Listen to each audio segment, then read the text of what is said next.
has successfully undergone initial surgery as per the city's mayor. The 39-year-old senator was speaking to supporters in the capital when a gunman shot him twice in the head and once in the knee before being detained. Uribe was airlifted to the hospital in critical condition and underwent a neurosurgical and peripheral vascular procedure, according to the Santa Fe Clinic in Bogota. Meanwhile, Colombia's Attorney General's office reported that a minor under the age of 15 was arrested carrying a 9mm Glock-type pistol. Moreover, the President Gustavo Petro has ordered a full investigation focusing on identifying those who may have orchestrated the attack. Colombia's Defense Minister Pedro Sanchez has vowed to use law enforcement's full capabilities and offered a reward of roughly $725,000 for information about who was behind this shooting. The shooting sparked public reaction both domestically and abroad. Spain's foreign ministry strongly condemned the assassination attempt, offering support to Uribe's family and the Colombian people. Venezuela also issued a similar statement. Meanwhile, in the United States, Secretary of State Marco Rubio blamed leftist rhetoric for fueling political violence and urged President Petro to tone down inflammatory language.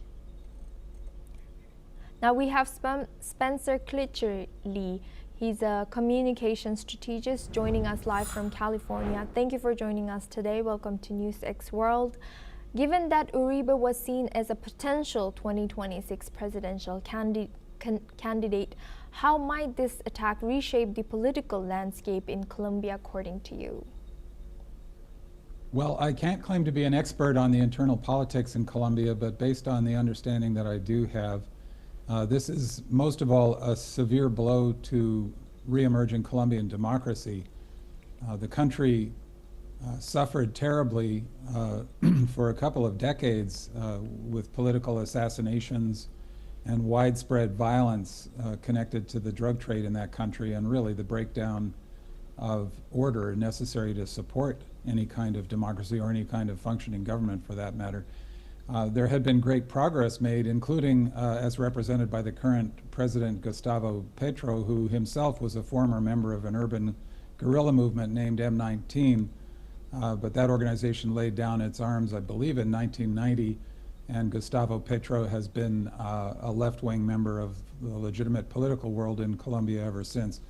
He's strongly condemned this shooting, as he should, and I think that that's at least one heartening sign after this terrible event, that leaders across the spectrum in Colombia have spoken out very forcefully about this as not just a crime against Mr. Uribe, which of course it is as a terrible crime, but it's also a crime against Colombian democracy.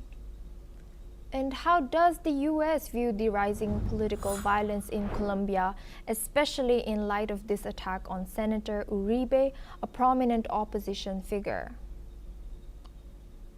Unfortunately, as usual, I can't claim that there's a great deal of opinion one way or the other in the United States among the broader population about what's going on in Colombia, because Americans tend to be very much focused on what's going on in our own country. That is something that I wish would change. I think Americans need to pay much more attention to the rest of the world. This is, of course, to be expected, I think, when anybody's in a position like people of the United States are, where so much is happening within this country and the country wields outsized influence across the world, that they tend to be focused on themselves. We saw this with Great Britain when it was the world leading power, and we've seen it with other major powers throughout history. So it just seems to be a facet of human nature. In terms of the U.S. government, I'm disappointed but not surprised by Secretary of State Rubio's response. It's typically opportunistic. This does not seem to be the time to be trying to score political points on behalf of the Trump administration. Of course, the Trump administration is sympathetic to the right-wing political party in Colombia.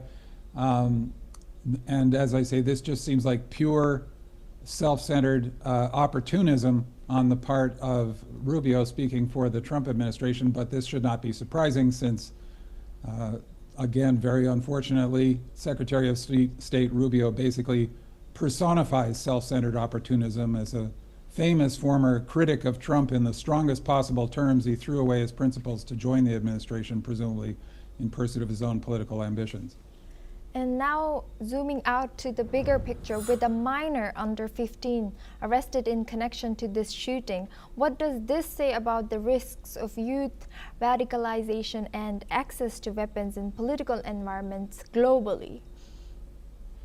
My understanding is that this happens not infrequently in Colombia, where the criminal gangs and violent political operators will exploit children to carry out this sort of mission.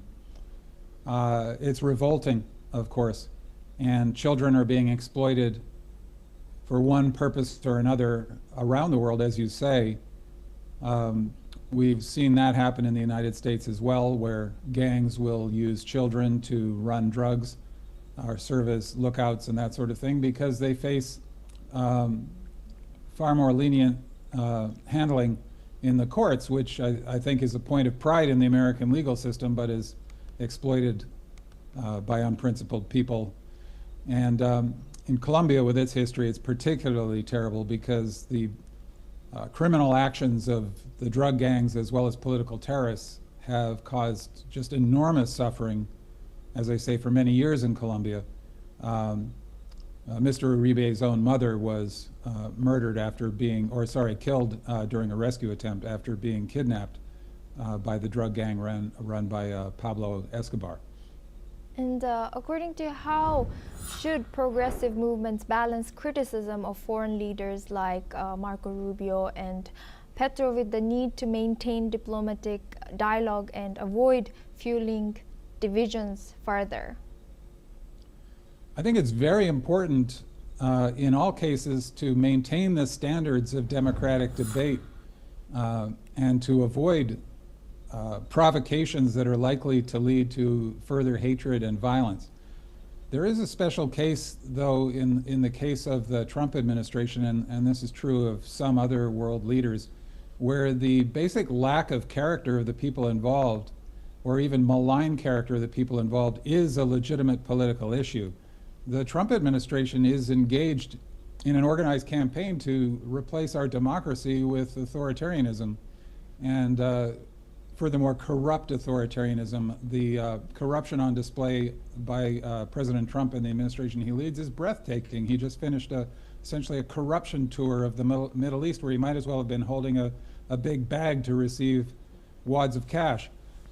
So that I don't consider to be an unwarranted personal attack. That's a legitimate political issue if the character of the people involved is actually the most important political issue. And picking up on your earlier point, do incidents like these signal a broader trend of a political violence in democratic societies? Yes, and this is something that all people should be deeply concerned about.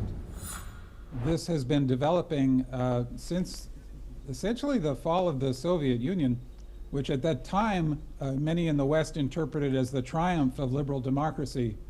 But in a deep irony and tragedy, really, of history, in my opinion, in some ways that represented the peak of liberal democracy. And we have seen an ethnic nationalist and religious nationalist backlash against liberal democracy ever since.